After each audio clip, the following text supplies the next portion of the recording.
un pilote mondialement connu ne rentre pas d'un vol de routine. Cela semble inexplicable.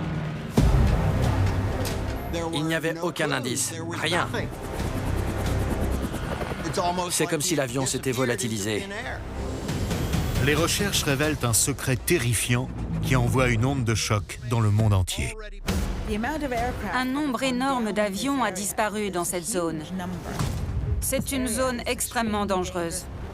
Une force redoutable tapie dans les montagnes de la Sierra Nevada a fait d'innombrables victimes. Ça commençait à ressembler à une malédiction. Ça vous prend par surprise. Ça peut arracher les ailes d'un avion. Les experts explorent le passé pour découvrir le mystérieux tueur à l'œuvre dans le triangle du Nevada. Les morts ne parlent pas. C'est un peu comme si une main avait poussé l'avion vers le bas. Ils ont été plaqués au sol par la poussée. Voici comment les recherches pour retrouver le pilote le plus célèbre du monde éclairent un des mystères les plus surprenants de l'aviation.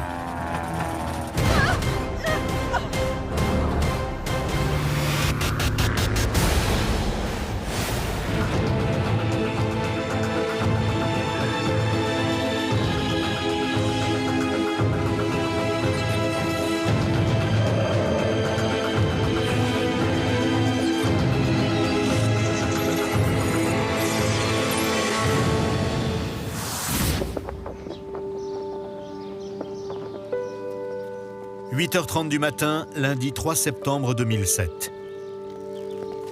Un avion de voltige monomoteur est prêt à décoller du Flayham Ranch, un aérodrome privé dans l'ouest du Nevada. Aux commandes, Steve Fossett, millionnaire, explorateur et pilote.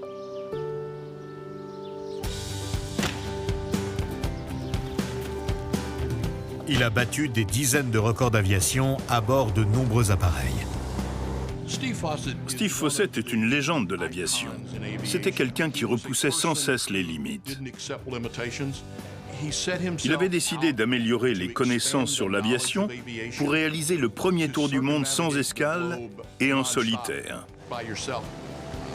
Aucun appareil ne permettait de le faire. Mais Steve Fossett a trouvé une solution.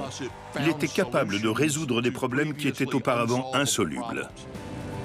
Ce jour-là, il pilote un Super Decathlon Bellanca. C'est un avion de voltige léger, parfait pour un vol d'agrément le dimanche matin. Personne ne sait ce qu'il avait prévu. C'était un vol pour le plaisir de piloter.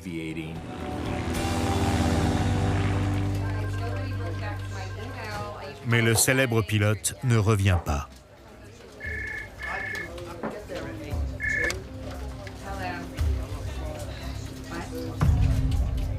Parfois, il faut des jours pour se rendre compte qu'un avion a disparu. Dans ce cas précis, ça a été extrêmement rapide.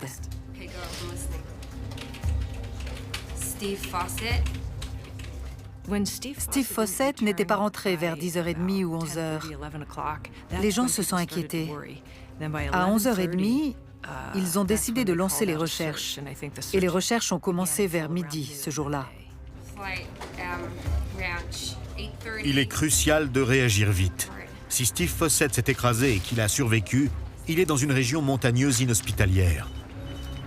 Sans eau, il n'a que quelques jours à vivre. L'état physique se dégrade très vite. Si on ne retrouve pas un rescapé dans les tout premiers jours, on ne le retrouve jamais. La première question est: où allait-il ce matin-là? Les secours appellent l'aérodrome pour voir si Steve Fossett a donné un plan de vol. Mauvaise nouvelle. On ignore dans quelle direction il est allé. Mais il y a des raisons d'être optimiste. L'appareil de Steve Fossett est équipé d'un émetteur de localisation d'urgence. Une balise se déclenche en cas d'accident et permet aux secours de localiser précisément l'avion. Ils espéraient ce signal. Ils vérifiaient toutes les heures. Où est le signal? Il devrait y avoir un signal.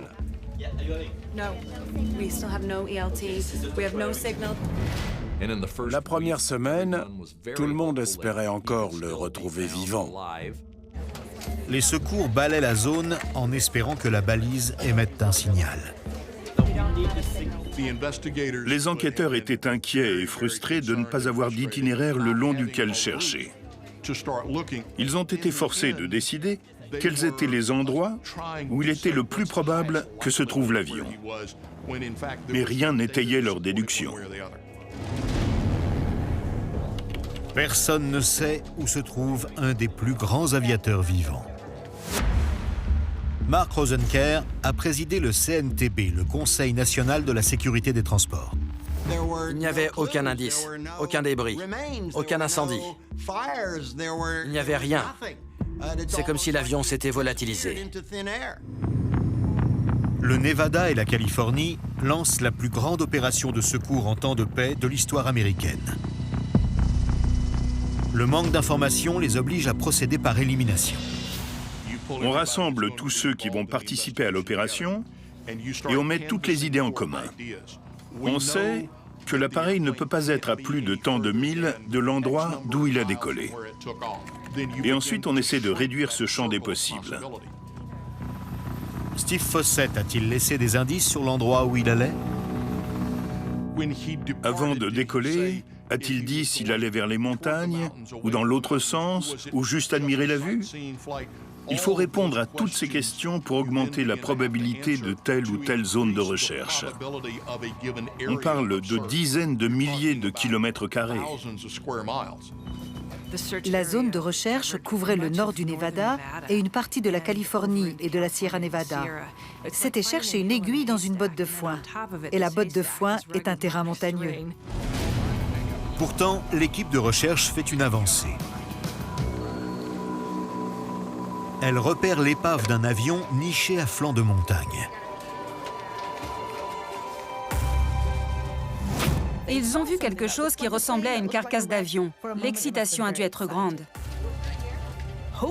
Ils espéraient avoir trouvé l'avion et arriver à temps pour le pilote. Mais en s'approchant, les sauveteurs s'aperçoivent que ce n'est pas l'avion de Steve Fossett. La déception fait place à l'interrogation. L'équipe découvre une autre épave, puis une troisième. En quelques jours, 8 épaves d'avions sont découvertes. Mais pas celle du super décathlon que pilotait Steve Fossett. Le nombre d'épaves retrouvées surprend tout le monde. Ça leur a fait un choc. Ils ignoraient qu'il y en avait autant. Et oui, il y en a des tonnes. Ils se renseignent et découvrent que dans le triangle formé par Las Vegas, Reno et Fresno, un total de 2000 avions a disparu. Un nombre énorme d'avions a disparu dans cette zone. C'est une zone qui est réputée pour être extrêmement dangereuse. Avec de vastes plaines désertiques à l'est et les redoutables montagnes de la Sierra Nevada à l'ouest, la zone a causé la perte de 100 fois plus d'appareils que le tristement célèbre triangle des Bermudes. Les gens du coin l'ont d'ailleurs surnommé le triangle du Nevada. La disparition de Steve Fossett ne serait donc que la partie immergée d'un sinistre iceberg. Et ceux qui pourraient élucider ce mystère ont péri. Les morts ne parlent pas. Les pilotes qui se sont écrasés ne peuvent pas faire demi-tour pour nous avertir du danger. L'idée qu'un avion puisse disparaître est très difficile à accepter. On n'aime pas les mystères. Comment peut-on survoler une montagne et ne pas le voir? Steve Fossett devient donc la victime la plus célèbre du triangle du Nevada. Au bout d'un mois de recherches intensives, les sauveteurs s'avouent vaincus.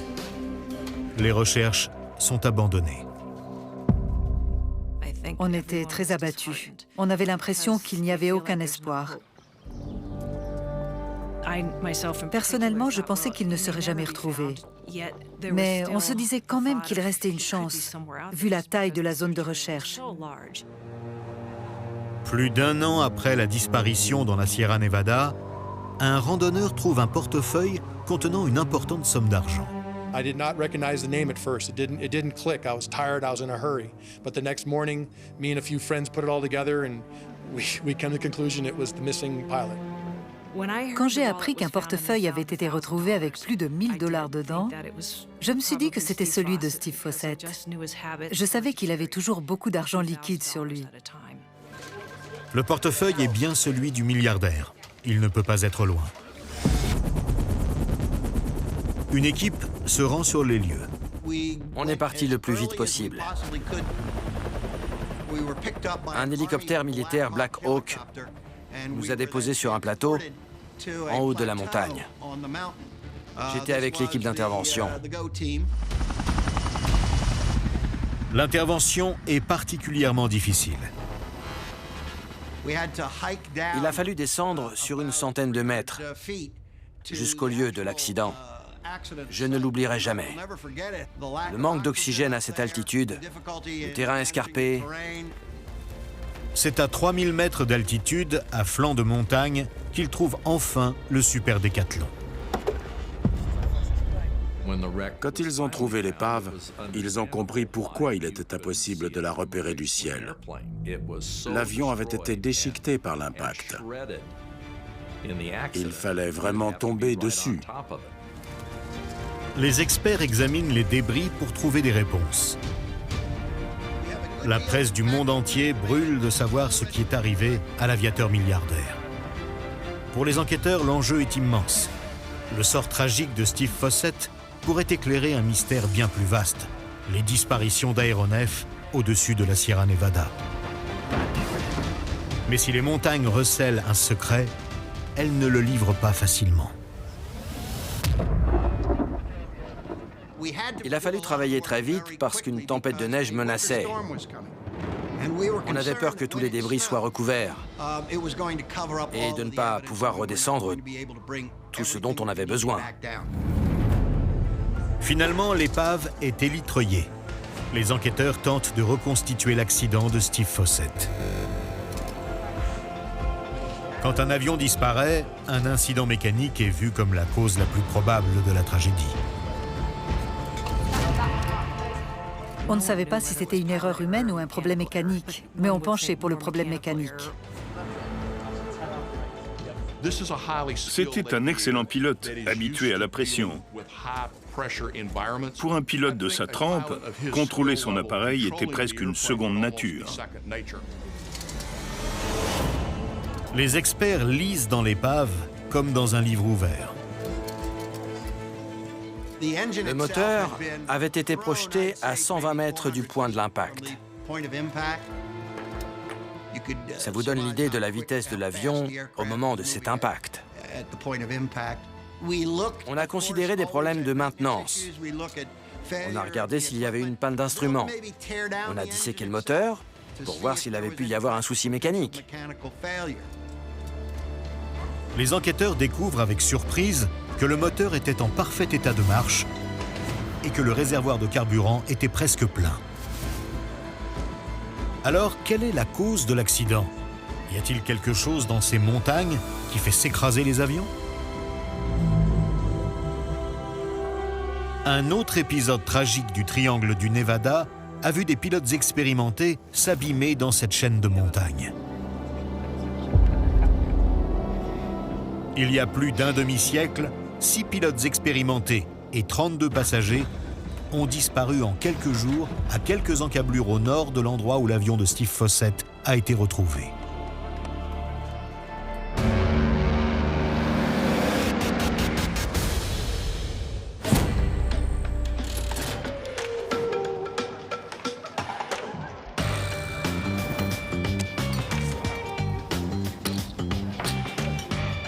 Un groupe de Californiens prend du bon temps au casino d'Hawthorne dans le Nevada. Ils profitent des lois plus libérales de l'État sur les jeux d'argent. À Hawthorne, la soirée battait son plein. Le casino était un des hauts lieux de la ville. Au bar, les gens faisaient la queue pour commander à boire. Le volume sonore était impressionnant. Il y avait beaucoup d'ambiance.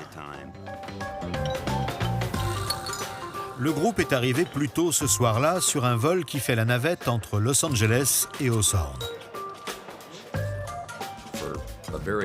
Pour une somme modique, On pouvait prendre l'avion, jouer, dîner, boire toute la soirée et repartir le soir même. Il y avait 11 couples mariés, 4 personnes qui fêtaient un mariage et un groupe de filles venues faire la fête. Puis vient le moment de reprendre l'avion pour Los Angeles. L'hôtesse de l'air, Patty, allait au casino vers 3h15 ou 3h30 pour rassembler ses passagers. Il faisait frisqué et pluvieux. Les passagers ont dû s'emmitoufler et se dépêcher de monter dans le bus pour l'aéroport.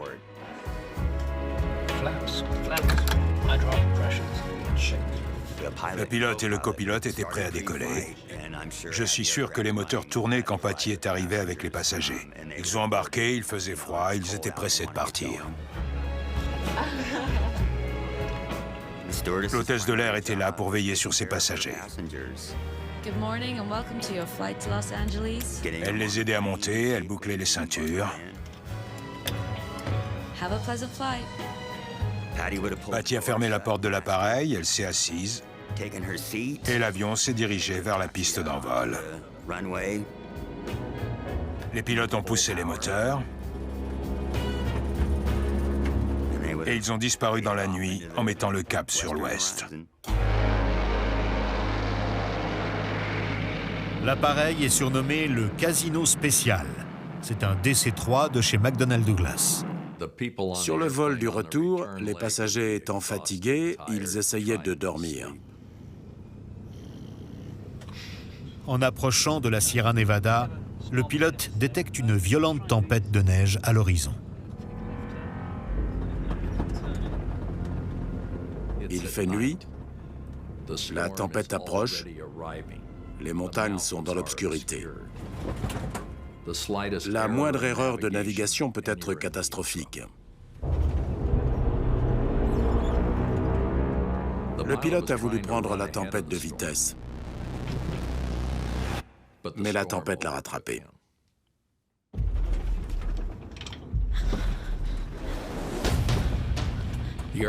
L'avion était secoué dans tous les sens.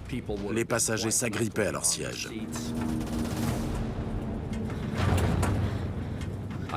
Je doute que l'hôtesse ait pu se déplacer. Ils entendaient les moteurs qui vrombissaient. Le pilote et le copilote se démenaient. Je pense qu'ils devaient être terrifiés. Le Casino Spécial, avec 35 personnes à bord, n'arrivera jamais à destination.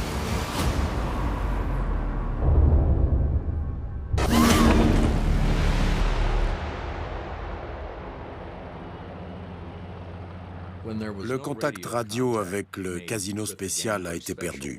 Il n'a pas atterri à l'aéroport Bob Hope de Burbank à l'heure prévue.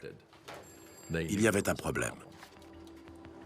L'aéroport de Burbank avertit les autorités. Mais en l'absence de contact radio et d'appel de détresse, la zone de recherche est immense. Une importante équipe est mobilisée. Près de 40 ans avant la disparition de Steve Fossett, c'est une des plus grosses opérations de secours jamais organisées dans la région.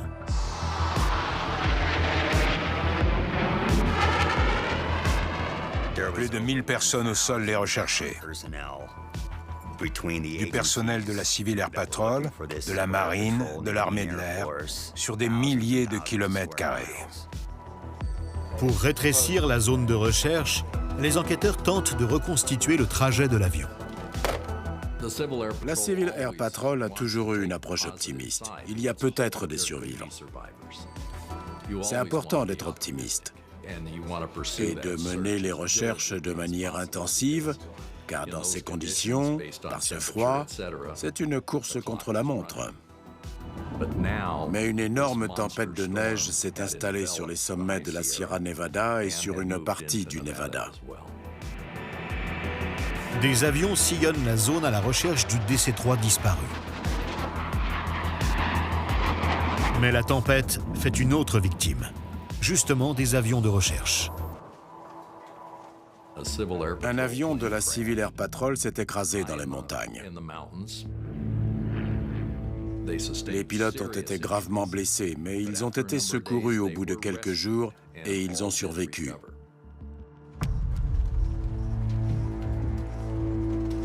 D'autres avions de recherche ont moins de chance. Un avion à réaction de la marine a décollé de la base navale de Lemoore, en Californie, à la recherche du casino spécial. Mais l'avion s'est écrasé et les 2 hommes à bord ont été tués.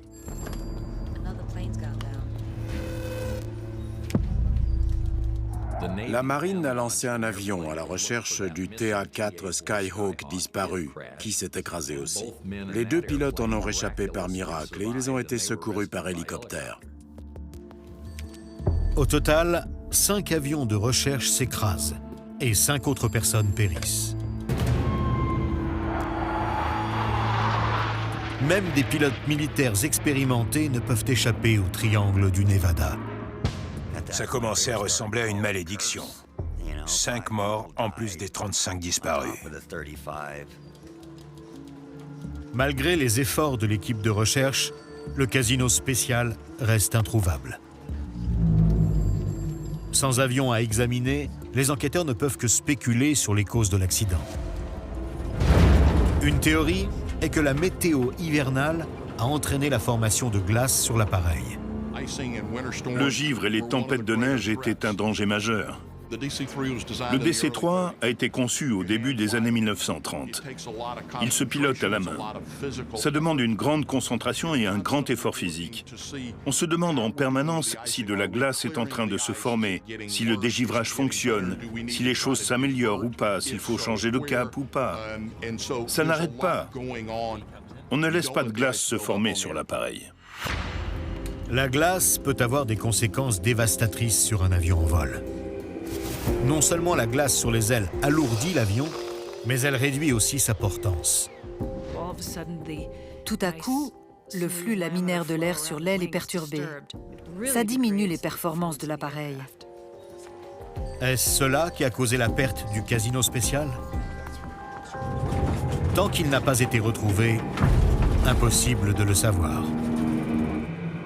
Et il faudra attendre 6 mois avant que l'épave soit localisée.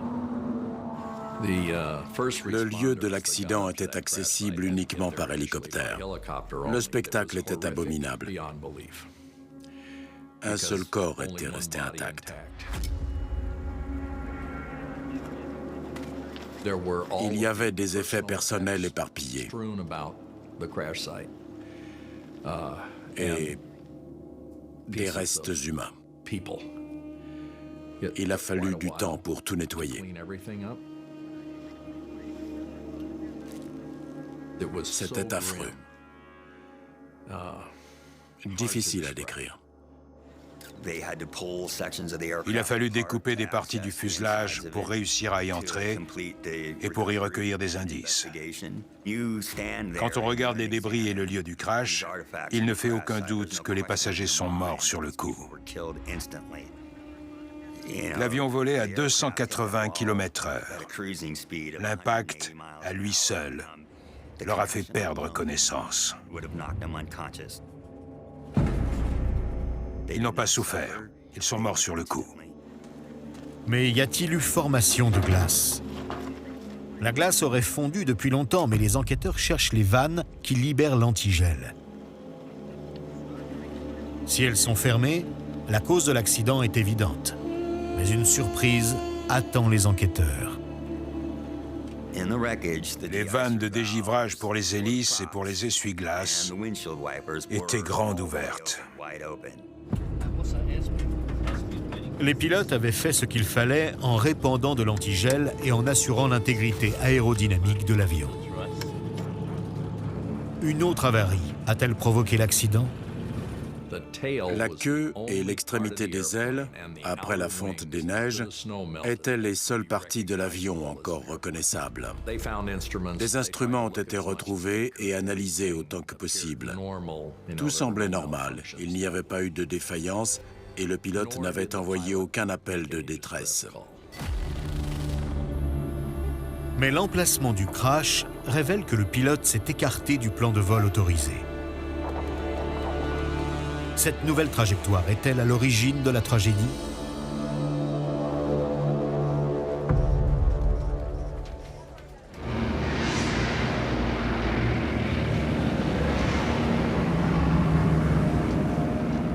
Lorsque les enquêteurs vérifient les bulletins météo du jour en question, ils se rendent compte que le pilote du casino spécial a pris un raccourci pour éviter le gros de la tempête.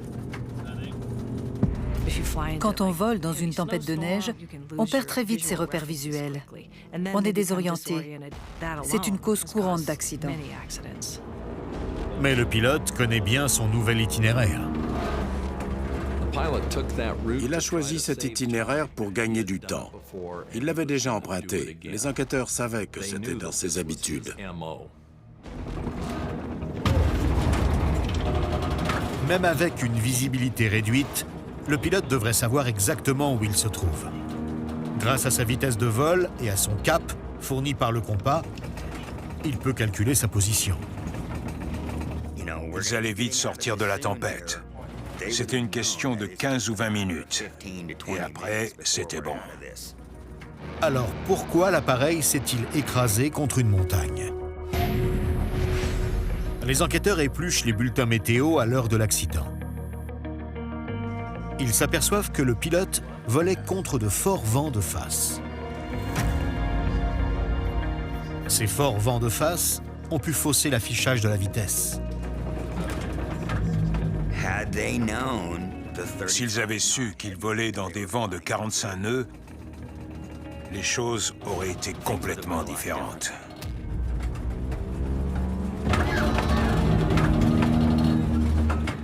C'est une marge d'erreur très dangereuse.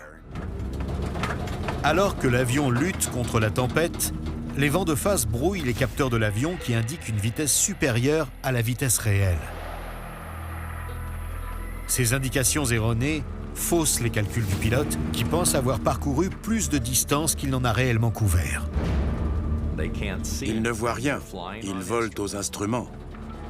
Tout ce qu'ils peuvent faire, c'est voler droit et à l'horizontale pour aller d'un point A à un point B en suivant le compas. Si vous avez du vent de face, ça va forcément vous ralentir. La navigation du pilote est exacte, et son calcul des distances aussi. Mais un relevé erroné sur l'indicateur de vitesse lui fait commettre une erreur fatale. Pensant avoir franchi les montagnes, il pique vers Los Angeles. Ignorant qu'il fonce droit sur une paroi rocheuse.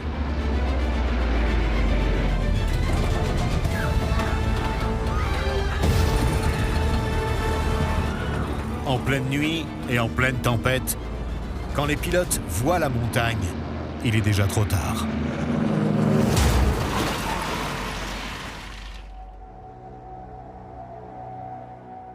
Il a foncé droit sur la montagne. Le pilote aurait dû s'en tenir au plan de vol établi. C'était l'itinéraire le plus sûr. Ça aurait pris un peu plus de temps. Ça aurait secoué un peu. Mais il serait arrivé avec son appareil et avec ses passagers indemnes.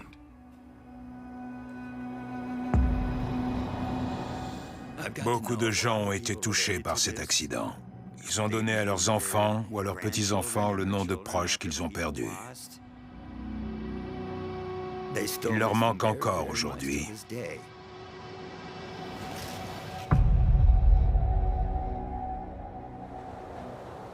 Un fort vent de face a-t-il pu entraîner une erreur de calcul de la part de Steve Fossett?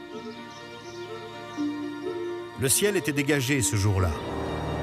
Vent de face ou non, il n'y a aucune raison pour que Steve Fossett ait foncé dans une montagne. Les conditions étaient bonnes. L'appareil était en parfait état de marche. Faut-il se tourner vers la météo si particulière de la Sierra Nevada pour expliquer le mystère du triangle du Nevada? Le problème pour les enquêteurs est qu'ils ont beaucoup d'épaves, mais qu'ils n'ont aucun témoin. Les morts ne parlent pas. Les pilotes qui se sont écrasés ne peuvent pas faire demi-tour pour nous avertir du danger. Pourtant, quelqu'un est revenu d'entre les morts. L'histoire défie l'imagination. Il y a plus de 30 ans, une femme est descendue pour atteindre une petite ville de Californie.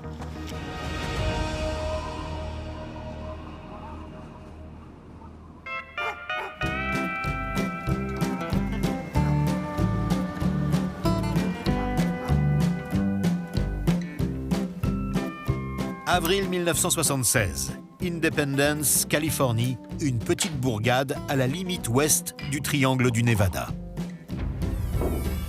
Une jeune femme entre dans un motel. Elle avait une fracture de la jambe, des côtes cassées. Elle était couverte de bleu et de contusions. I was in a plane crash. I need a room. I need some food. Elle est mal en point. Elle est incohérente. Est-ce une hippie droguée?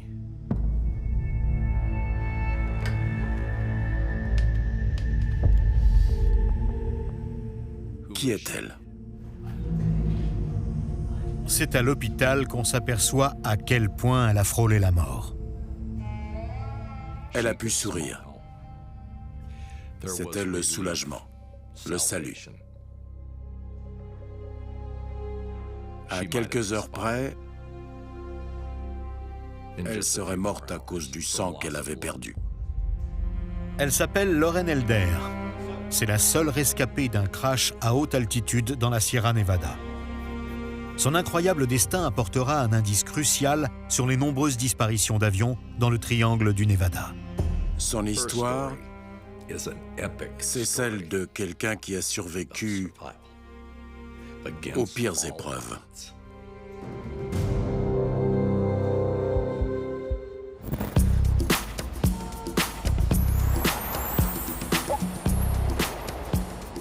« 26 avril 1976. L'artiste d'Oakland, Lauren Elder, et ses amis préparent une excursion aérienne au-dessus de la vallée de la mort et de la Sierra Nevada.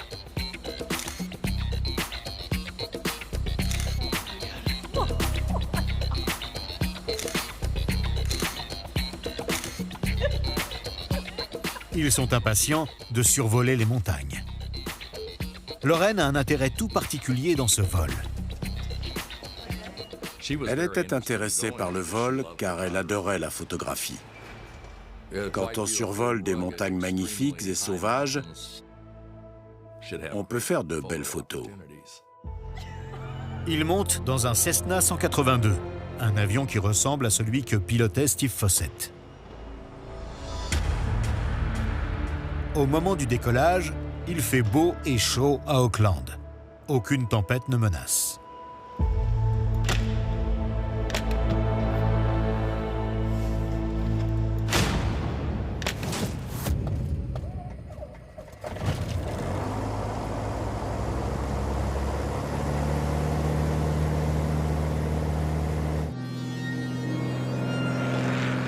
Pendant le vol, Lauren Elder espère saisir la beauté des montagnes. À une altitude de 12 000 pieds, le Cessna s'apprête à franchir la Sierra Nevada. Il faisait beau. La température était autour de 25 degrés. Mais le problème, c'est que plus on monte en altitude et plus il fait chaud, plus la densité de l'air autour de l'avion baisse. Ça veut dire que l'appareil performe moins bien, car les hélices génèrent moins de puissance en s'appuyant sur un air moins dense. Le pilote doit veiller à maintenir son altitude lorsqu'il vole avec une puissance réduite. Un bon pilote s'assure d'avoir beaucoup d'altitude entre son avion et la montagne dont il s'approche. Plus il est haut, mieux c'est. Le pilote a averti sa petite amie et Lauren Elder de s'accrocher et de s'attendre à un trou d'air ou à des secousses en approchant des crêtes. Mais Lauren explique qu'à l'approche des crêtes, quelque chose d'inexplicable se produit.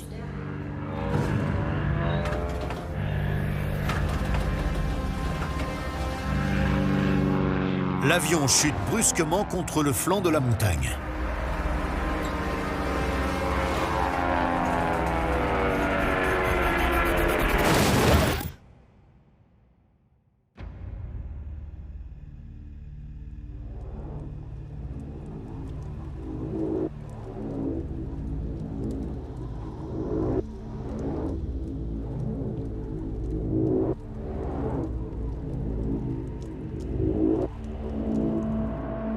L'impact a été très violent. Le fuselage s'est brisé derrière le siège arrière. L'aile gauche a été endommagée, le train d'atterrissage a été broyé. Par miracle, il n'y a pas eu d'incendie. Les 3 passagers ont survécu, mais seuls Loren Elder et le pilote sont conscients. Tout le monde a été blessé. La petite amie du pilote l'a été le plus sérieusement. Elle avait une grave blessure à la tête et elle était en état de choc. Le pilote avait aussi des blessures graves. Et Loren Elder avait des fractures, des côtes fêlées et des contusions. Elle n'était pas indemne, mais elle était dans le meilleur état des 3. Ils sont échoués à 3700 mètres d'altitude sur les pentes du mont Bradley. La petite amie du pilote a besoin de soins urgents. Mais sans assistance, ils ne peuvent rien faire d'autre que d'essayer de la réchauffer. Is there a radio on the plane?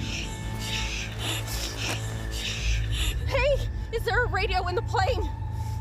Okay, we're gonna be right back, okay? Loren Elder et le pilote retournent à l'avion pour appeler les secours. Mais la base de la Civil Air Patrol ne reçoit pas leur signal. À leur retour, ils découvrent qu'en proie à des convulsions, leur ami a chuté le long de la paroi.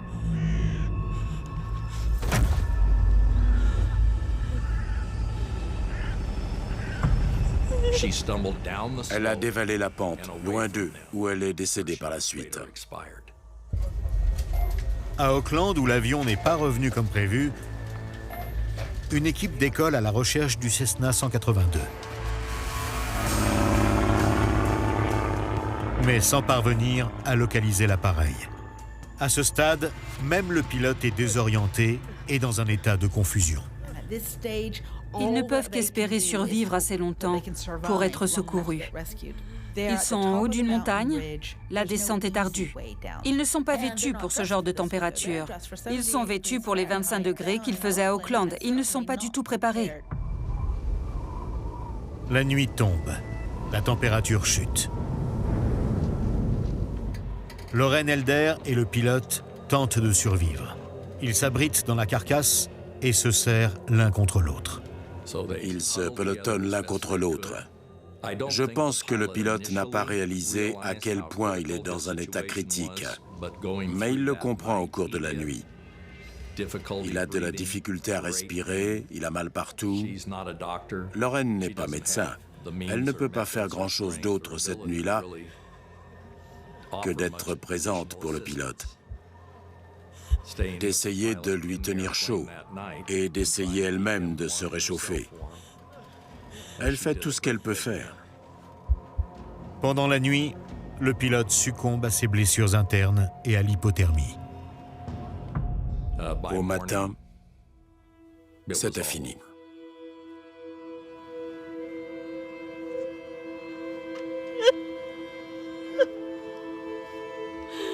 Loren Elder est désormais la seule à savoir ce qui s'est passé dans les airs juste avant l'accident. Quand il devient évident que les secours ne viendront pas, elle prend une décision.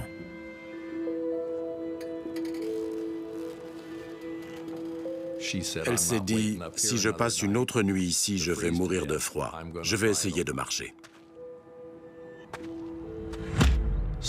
Plutôt que d'attendre l'arrivée de sauveteurs ou d'un hélicoptère, elle a pris les choses en main. et elle s'est lancée dans la descente.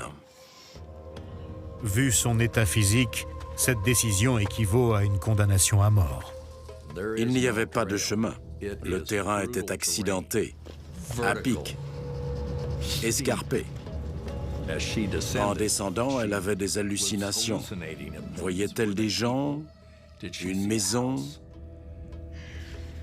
Mais elle s'est accrochée. Et à mesure qu'elle descendait, il faisait de moins en moins froid. Contre toute probabilité, une de ces hallucinations se révèle être réelle. Un dernier effort et elle sera en lieu sûr. Ça la transcende. Elle voit le salut. Elle y va. Elle est allée au premier endroit où elle a vu des gens, qui était le Resden Motel. Après 2 jours de marche dans les montagnes inhospitalières de la Sierra Nevada, Lauren Elder atteint Independence, en Californie. C'était un peu après l'époque où Charles Manson et sa bande terrorisaient la Californie. Les gens craignaient les hippies et les toxicomanes. Lauren Elder est entrée et elle a dit « J'étais dans un accident d'avion. Je voudrais une chambre. Je voudrais à manger. » Ray l'a regardé et il a dit « Désolé, on est complet. » Ray, le tenancier du motel, ignore qu'un avion s'est écrasé dans les montagnes. Craignant d'avoir affaire à un membre de la bande, Ray appelle le shérif local. Par chance, le shérif a eu vent de l'accident d'avion. Il comprend qu'il pourrait s'agir d'une rescapée. Le shérif a dit « J'arrive ». Il a vu Lauren Elder à l'intérieur.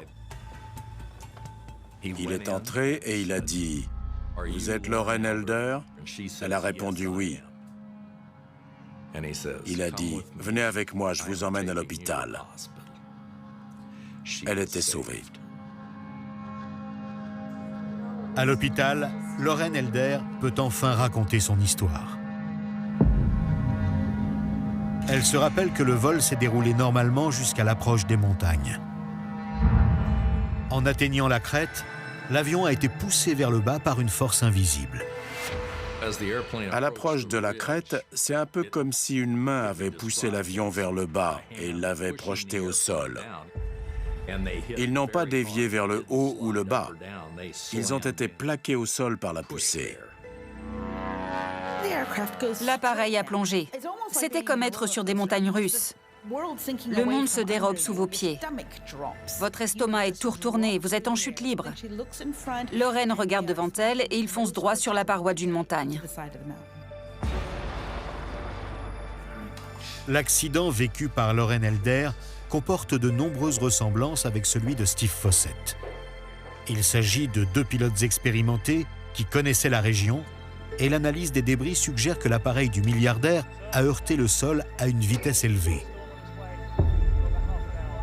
À 30 ans d'intervalle, est-ce la même force qui a projeté les 2 appareils contre le versant d'une montagne?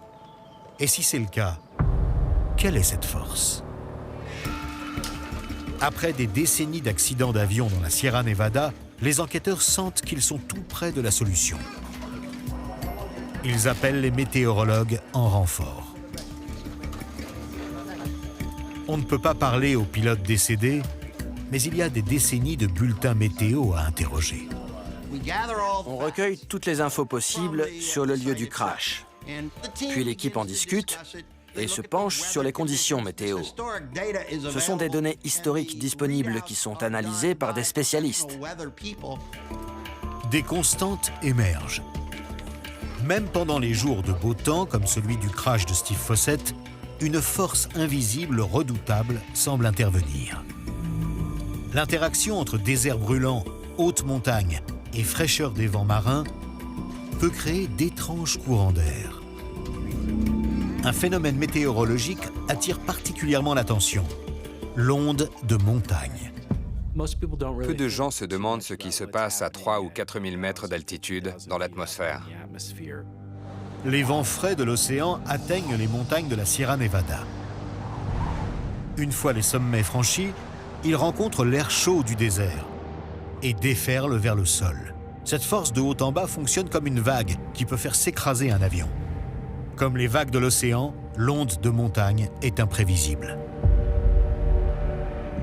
C'est dur de prévoir exactement ce qui va se passer avec l'onde de montagne.